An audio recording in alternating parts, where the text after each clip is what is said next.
नमस्कार हरि प्रेमियों की चैनल में आपका स्वागत है। हरि प्रेमियों, कैसे हैं आप? उम्मीद है आप सब अच्छे होंगे। आइए आज का प्रसंग शुरू करते हैं। बृहस्पति व्रत कथा या वीरवार व्रत कथा। हरि प्रेमियों, वीडियो को अंत तक जरूर देखना। अगर आप चैनल पर नए हैं तो प्लीज सब्सक्राइब करें और बेल आइकॉन जरूर दबाएं ताकि आप तक हमारे सारे नोटिफिकेशन पहुंचते रहे। हरि प्रेमियों, आइए जानते हैं। सालों पहले एक गांव में ऐसा गरीब धार्मिक ब्राह्मण रहता था जिसकी कोई संतान नहीं थी। वह रोज नहा धोकर मन से देवताओं की पूजा करते हुए संतान की मांग करता था, लेकिन ब्राह्मण की पत्नी खूब आलसी थी। वह न स्नान करती थी न ही पूजा पाठ करती थी। पत्नी की इस आदत से ब्राह्मण बहुत दुखी रहता था। ब्राह्मण के धार्मिक गुणों से उसके घर में जल्द ही संतान के रूप में एक पुत्री ने जन्म लिया। उसकी पुत्री भी ब्राह्मण की ही तरह धार्मिक थी। जैसे जैसे वो बड़ी हो रही थी, पूजा पाठ में उसका मन भी उतना ही लगने लगा। वह हर रोज सुबह उठती, स्नान करती, भगवान विष्णु का ध्यान व जप करती थी। इसी तरह वो बृहस्पतिवार का उपवास भी करने लगी। इससे ब्राह्मण के घर की गरीबी भी दूर होती थी।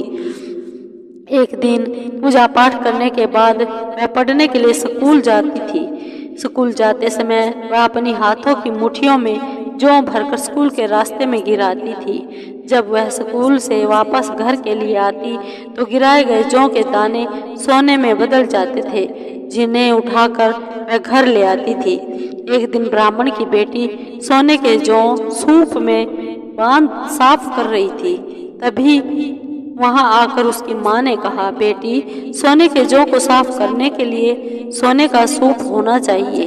ब्राह्मण की बेटी को माँ की बात एकदम सही लगी। उसके अगले बृहस्पतिवार को उपवास रखने के बाद उस लड़की ने बृहस्पति देव से सोने का सूप मांगा।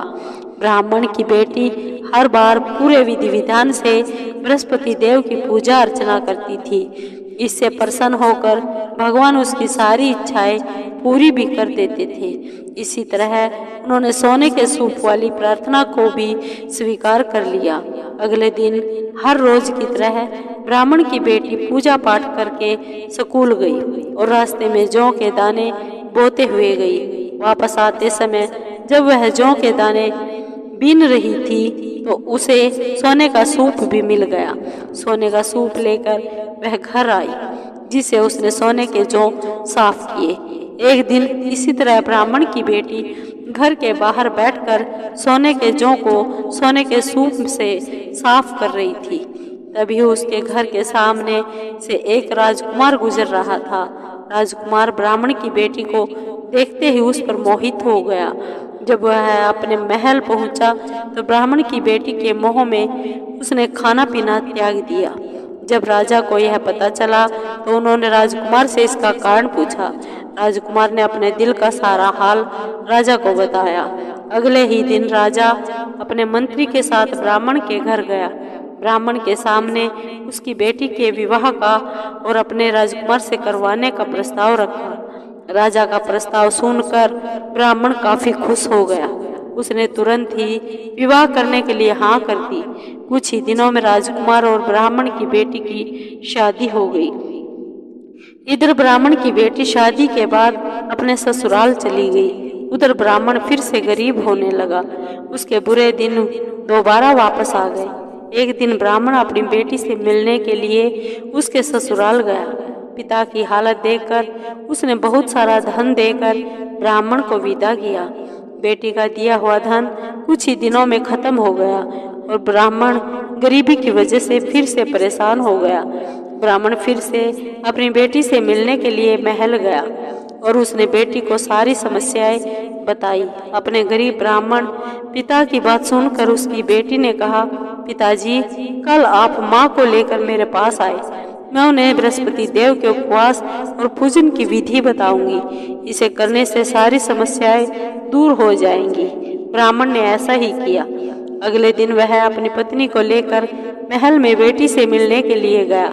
पुत्री ने अपनी माँ को बहुत समझाया कि उन्हें आलस त्याग कर सुबह स्नान करना चाहिए और भगवान विष्णु की पूजा करनी चाहिए, लेकिन ब्राह्मण की पत्नी ने उसकी एक भी बात न सुनी। वह अभी भी पहले की तरह रहती थी। माँ की ऐसी हरकतों से तंग आकर एक दिन उसकी पुत्री ने माँ को एक कोठरी में बंद कर दिया। उसे जबरन सुबह स्नान करवाया और भगवान विष्णु की पूजा करवाई। इससे उसकी माँ की बुद्धि में सुधार हो गया। अगले ही दिन ब्राह्मण की पत्नी सुबह उठती, स्नान करती, भगवान विष्णु की पूजा करती, साथ ही बेटी के अनुसार हर बृहस्पतिवार के दिन उपवास भी करने लगी। इससे प्रसन्न होकर बृहस्पति देव ने उनकी सारी गरीबी और समस्याएं दूर कर दी। फिर वह एक सुखी और संपन्न जीवन जीने लगे। इस व्रत के प्रभाव से मृत्यु के बाद ब्राह्मण और उसकी पत्नी को स्वर्ग का द्वार भी मिल गया।